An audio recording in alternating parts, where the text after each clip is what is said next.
안녕하세요. 시애틀 남자입니다. 영상을 시청해 주셔서 감사합니다. 오늘은 델타 항공, 보잉, GE 같은 항공주와 관계된 주식에 대해서 잠깐 얘기를 해보도록 하겠습니다.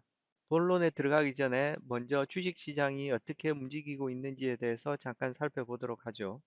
지난 영상에서 말씀드렸듯이 주식이 급격한 하강을 하고 다시 반등을 한 후에 한 달 반 정도 횡보를 하고 있는 중입니다.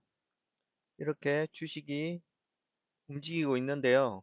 하지만 S&P 500 ETF를 보시면은 여기 부 ETF의 3개월 차트인데요. 보시는 바와 같이 여기 횡보를 하는 것처럼 보이지만 파란 선 10일 평균 이동과 빨간 선 20일 평균 이동을 보시면은 약간 우상향을 하고 있는 중입니다.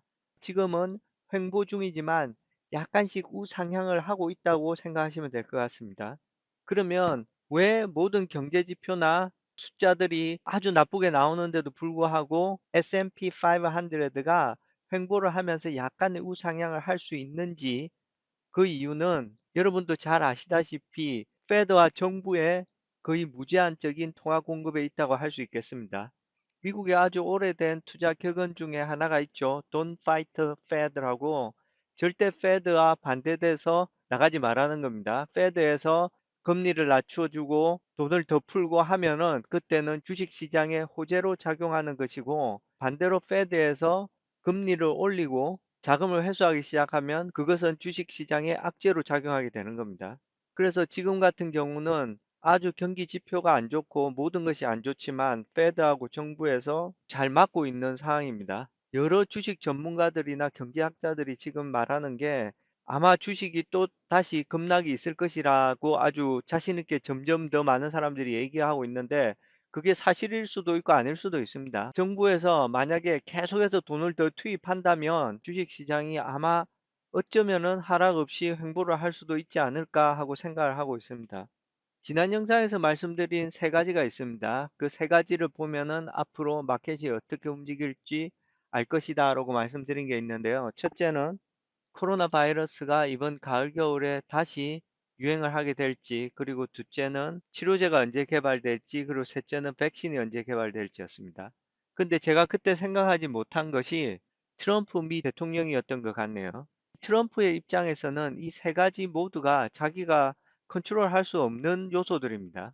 제가 여기서 치료제라고 하는 것은 지금 현재 나와 있는 것이 있기는 있죠. 길리아드 사이언스에서 만든 렘디스비르라는 치료제가 있는데, 그 치료제 말고 제가 생각하는 것은 보다 보편적으로 모든 사람들에게 적용될 수 있는 그런 치료제를 얘기하는 것이고요. 트럼프 대통령의 입장에서는 만약에 그런 제너럴한 치료제나 아니면 백신이 조금 일찍 만들어진다면은 그 크레딧을 받고 다시 재선을 할 수가 있겠죠. 하지만 지금 현재 볼 때는 치료제나 백신이 몇 달 안에 만들어질 것 같지가 않습니다. 이번 가을이나 겨울에 코로나 바이러스가 다시 유행하게 될지는 트럼프 입장에서 최선으로 할 수 있는 게 더 사회적 거리두기와 락다운을 하는 것이죠. 그렇게 되면은 오히려 반발을 사게 되고 재선을 하는데 불리한 조건으로 작용할 수 있습니다. 그래서 트럼프가 가지고 나온 제일 최근의 카드가 무엇이냐면 미국과 중국의 무역 마찰이죠. 그 부분에 대해서는 자기가 언제든지 원하면은 좀 더 심한 제재를 가할 수가 있고, 원하면 또 풀어줄 수도 있고, 자기가 거의 컨트롤을 할 수 있다고 생각하는 것 같습니다.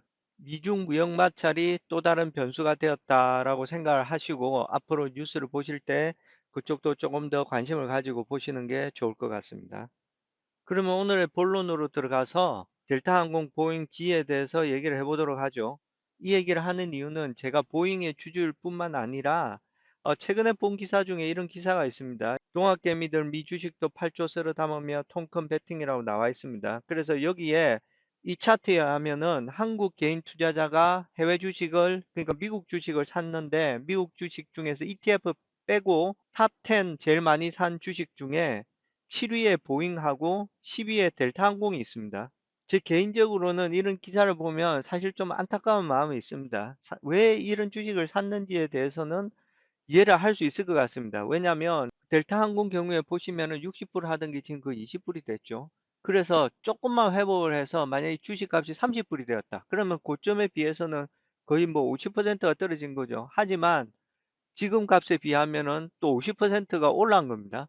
그렇기 때문에 조금만 올라도 많은 수익이 나지 않을까 이런 생각을 가지고 한국 투자자들이 많이 투자를 한 것 같습니다. 그런데 알으셔야 할 것이 주식은 항상 이 논리적으로 움직이는 게 아닙니다.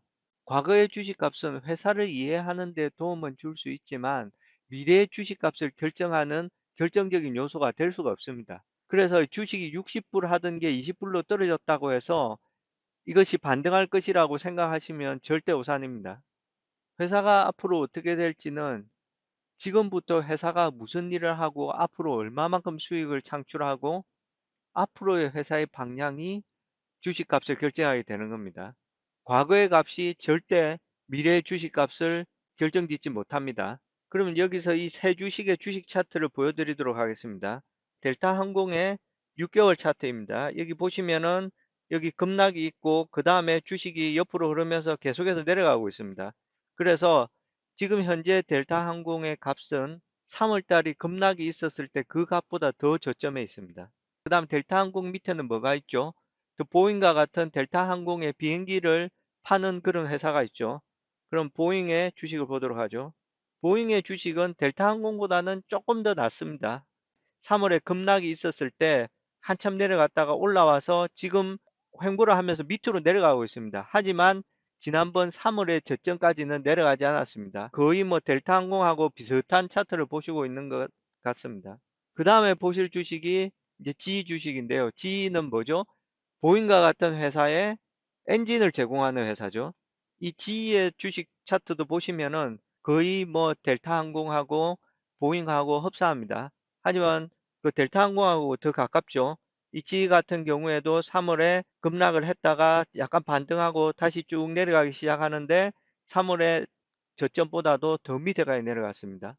그래서 이런 차트를 보시면은 투자자분들이 와, 주식 너무 싸다. 주식에 투자를 해야 되겠다. 특히나 보잉 같은 경우에는 두아폴리를 하는 세계 두 개밖에 없는 이 여객 비행기를 만드는 회사이니까 언젠가는 올라가지 않겠느냐는 기대감으로 이제 투자를 하는 것이죠. 그리고 델타 항공 같은 경우도 미국에서 제일 큰 항공사니까 결국은 회복하지 않을까 하고 이제 베팅을 하는 거죠. 하지만 이런 막연한 기대감으로 투자를 하시기보다는 여러 가지 정보를 보셔야 됩니다. 그래서 한 가지 최근에 뉴스가 있죠. 그 워런 바펫 같은 경우에는 그 10% 이상 가지고 있는 델타 항공의 지분을 모두 처분했다고 그랬죠. 그뿐만 아니라 그 사람이 한 얘기가 코로나 바이러스가 지나가고 나서도 아마 항공 주식이 지난번 같은 그런 고점을 회복하는 데는 상당한 시간이 걸릴 것이다.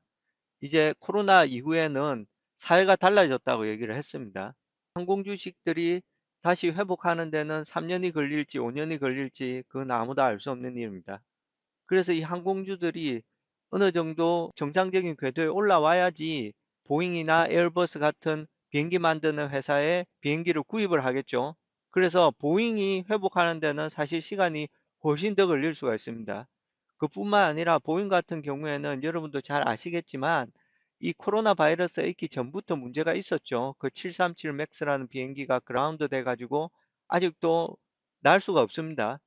그래서 저 개인적으로는 보잉을 가지고 있는 주주의 입장에서 사실 이 코로나 바이러스가 시작될 때 저는 내심 이것이 보잉이 아주 좋은 기회라고 생각했습니다. 왜냐하면 이 모든 것이 정지되어 있는 동안에 보잉이 열심히 일을 해가지고 그 737 맥스를 다시 운항 재개할 수 있는 조건을 만든다면 만약에 코로나 바이러스가 지나가고 나게 되면 아주 유리한 조건이 되는 거죠. 하지만 이 기회를 사실 활용하지 못하고 아직도 737 맥스는 운항 승인이 나지 않은 상태에 있습니다. 그래서 그게 아주 제일 큰 보잉에 지금 걸림돌이 되고 있고 아직 몇 년치의 주문량이 있기는 하지만 사실 항공사들이 비행기 주문을 취소하고 있는 상황입니다. 그래서 보잉 같은 경우에는 너무 최저점을 잡으려고 하시지 마시고 어느 정도 보잉의 미래가 밝다고 생각될 때 그 저점을 벗어났을 때 사셔도 충분히 수익을 내실 수 있을 거라고 생각합니다. 그러면 이제 그 밑에 단에 있는 게 G죠. G 같은 경우는 단순히 항공 쪽으로만 연결되어 있는 게 아니고 네 개 정도의 다른 이 분야가 있습니다. G 캐피탈이라고 캐피탈 하는 데도 있고 헬스케어 분야도 있고 리뉴어블 에너지라고 이제 에너지와 관계된 분야도 있고 그 다음에 에어로스페이스 이 엔진을 만들고 하는 분야가 있죠. 이 작년까지만 해도 에어로스페이스 분야가 가장 각광받고 핫한 분야라고 생각을 했었습니다. 그런데 이 코비드 19 나오고 나서부터 이 에어로 분야가 사실은 제일 부진한 분야가 됐죠. 그 반면에 이제 헬스케어 분야가 사실은 코비드 19이 나오고 나서 아주 각광받는 분야가 되었습니다. 근데 이 지위에 또 다른 문제가 뭐가 있냐면 한창 돈이 부족하고 했기 때문에 헬스 분야에 있는 제일 중요한 부분을 사실은 다른 회사에 팔았습니다. 헬스 분야를 전체를 다 가지고 있었으면 더 좋았겠지만 지금은 사실 그만큼 혜택을 못 받고 있는 겁니다.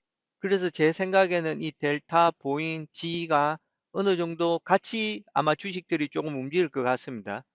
그래서 이쪽에 관심이 있으시다면 항상 이 항공주하고 보잉주하고 GE 같은 회사를 같이 뉴스를 찾아보시고 한쪽에서라도 아마 좋은 뉴스가 나오게 되면은 이 동반해서 모든 주식들이 같이 올라갈 가능성이 있기 때문에 관심을 가지시면 좋을 것 같습니다. 하지만 저희 개인적인 생각에는 아까 앞에도 말씀드린 것처럼 과거의 주식값은 절대 미래의 주식값에 영향을 줄 수 없다는 것을 명심하시고 이런 주식에 투자하시는 것보다는 차라리 지금 주식 마켓을 이끌어가고 있는 아마존이나 마이크로소프트나 그런 회사에 투자를 하시는 게 좀 더 마음이 편하시지 않을까 생각이 듭니다. 그러면 오늘 영상은 여기서 마치도록 하고 다음 영상까지 안녕히 계십시오.